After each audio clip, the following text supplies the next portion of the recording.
Quando se pensa em Napoleão Bonaparte, se pensa também em várias referências históricas que envolvem essa figura.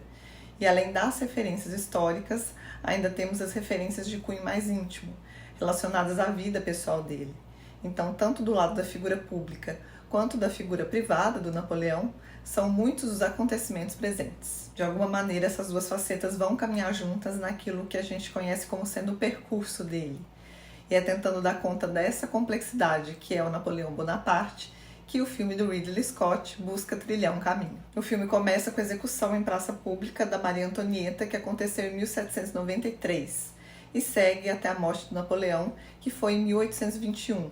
São, portanto, mais de 40 anos de uma vida feita de muitos acontecimentos, tentando ser comprimidos em 2 horas e 38 minutos, que é o tempo da versão que está sendo exibida nos cinemas. Lembrando que tem a expectativa de que vai ser lançada uma versão de 4 horas do filme, que é a versão do diretor, e vai estar disponível no catálogo da Apple TV. Então aí já se coloca um desafio nesse projeto ousado do Ridley Scott, que é tentar dar conta de toda essa complexidade que é o Napoleão em um limite de tempo que ainda me parece curto diante das várias camadas da vida dele que foram escolhidas para serem incorporadas ao filme. E uma primeira observação que eu faço em relação a essa versão do corte é que extrair mais de 1 hora do filme tornou a narrativa bastante fragmentada, de modo que os acontecimentos ficaram desconectados em alguns momentos. Essas desconexões narrativas, junto das incoerências históricas que também estão presentes nesse filme, podem inclusive dificultar o entendimento de quem foi Napoleão, se você depende do filme para refrescar o seu conhecimento sobre os acontecimentos da vida dele. E aí fica a pergunta se esse é um problema causado pelo corte ou se é um problema estrutural. Resposta que a gente só vai saber quando essa versão de 4 horas sair. A narrativa desse filme vai se concentrar, de certa forma, em 2 vertentes do Napoleão. Uma vertente associada à figura pública dele e uma outra vertente que o Ridley Scott vai tentar construir a partir de um lado mais íntimo da vida do Napoleão, por meio do relacionamento dele com a Josefina. Do lado da figura pública se localiza o campo militar e político, ainda que a política apareça apenas como pano de fundo, já que o filme se centraliza mais nas batalhas das quais o Napoleão participou, talvez na tentativa de construir essa figura do estrategista que ele foi. Do outro lado se localiza a vertente mais íntima da vida dele, que está muito retratada a partir da relação que ele tem com a Josefina, que é apoiada principalmente na correspondência entre ela e Napoleão.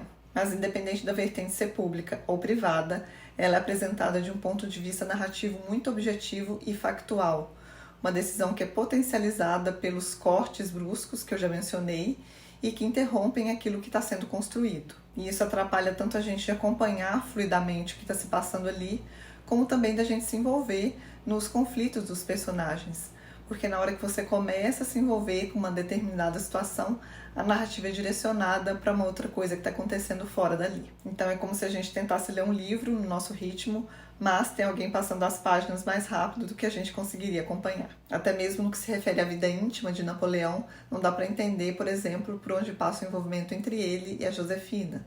Eles se conhecem, se interessam um pelo outro, se casam, o casamento é atravessado pela infidelidade de ambos os lados, e depois eles desenvolvem uma dependência um pelo outro. Mas em nenhum momento ficam claras as motivações que eles têm para fazer o que eles fazem, porque tudo é apresentado de forma muito crua, muito objetiva.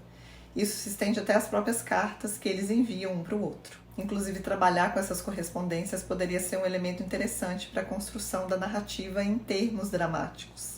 Mas as cartas também vão ser tratadas dessa maneira objetiva e factual, e aí o peso dramático delas se torna quase irrelevante. E diante dessas decisões e o que elas foram me provocando ao longo do filme, eu fiquei me perguntando, quem é então esse Napoleão que o Ridley Scott idealiza? Porque no final das contas, quando a gente vê um filme, principalmente filmes que são de figuras históricas, de alguém não ficcional, é interessante ver como o diretor consegue imprimir algo do olhar dele, do estilo dele, para tentar trazer algo dessa figura a partir dessa perspectiva singular. Nesse sentido, acredito que muito desse Napoleão do Ridley Scott vai estar associado a uma certa marca da indiferença. Inclusive, o Joaquin Phoenix vai incorporar essa indiferença do início ao fim do filme, já que ele não tem muitas mudanças no que se refere à expressividade desse personagem. Acredito que justamente no sentido de se manter um tom uniforme para essa caracterização. É uma indiferença que está presente naquilo que cerca o Napoleão, seja no relacionamento dele com a Josefina, seja na política, seja na vida de modo geral.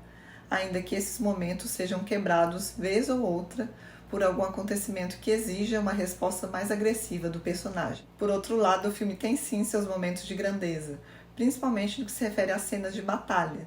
Tem uma sequência em Austerlitz que eu achei bem interessante, porque ela consegue traduzir de uma maneira eficaz, graficamente falando, a violência e o horror que estão presentes em um campo de batalha. Então eu diria que os pontos altos do filme são as cenas de batalha, mas acho que elas, sozinhas, vão ser somente cenas de batalha, já que elas perdem a sua potência narrativa quando não conseguem se associar a outras camadas da história. Napoleão tenta assim ser gigante, imperial, e isso as cenas de batalha não deixam mentir.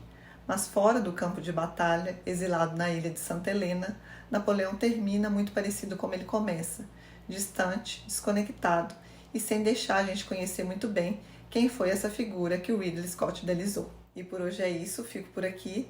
Também aproveito para convidar quem ainda não se inscreveu no canal para se inscrever. E se você gostou deste vídeo, também aproveita para deixar o seu like. E até o próximo vídeo.